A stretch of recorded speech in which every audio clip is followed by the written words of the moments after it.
We've got to act to ensure that those young people and even staff members, that where they're living and working, it's a safe environment. At a Board of Juvenile Justice meeting on Monday, the same months-long concerns surrounding the Bonaire Youth Prison seemed to replay.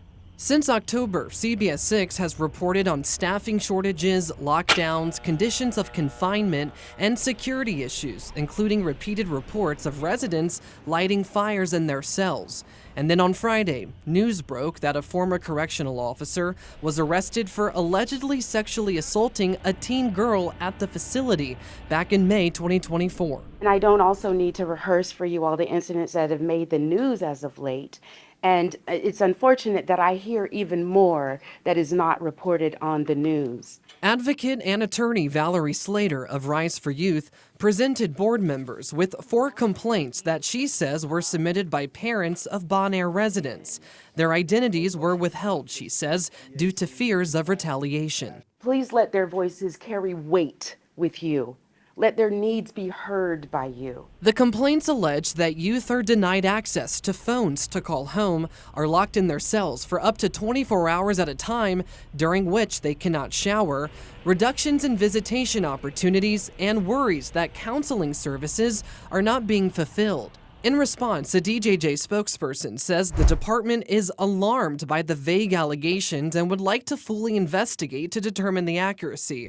But they add they cannot do this based on non-specific hearsay and again, ask Rise for Youth or anyone who has details to provide them immediately. They say in the past, Slater's organization has not provided sufficient or specific information or contacts that would allow them to investigate and address such allegations properly and fairly. There is power and duties that are promulgated to you, the board. Please use it so that things can change. 4 board members, Sunithia White, Scott Kisner, William Johnson, and Robert Vilches, responded to Slater's comments, acknowledging the concern and agreeing that the board needs a more comprehensive assessment of the state of Bonaire. We need something a little more in-depth because we keep getting these concerns. As a board member and resident of this state, I'm also concerned with what is going on at Bonaire facility. Kisner has previously called for an independent investigation to review the allegations coming out of Bonaire, but he feels the Department of Juvenile Justice has reservations to that idea.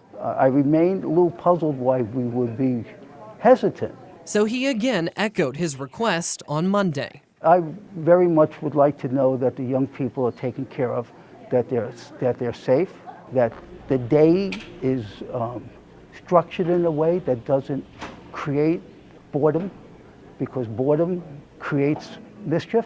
You know, we don't want an incident where we are saying, wow, we knew about something, but we chose not to do something. Now, DJJ has brought in external reviews before, like this 2024 Safety and Culture Assessment, which identified overwhelmed and unsatisfied employees who felt unsafe and youth with high levels of idleness and boredom and an abundant lack of meaningful engagement.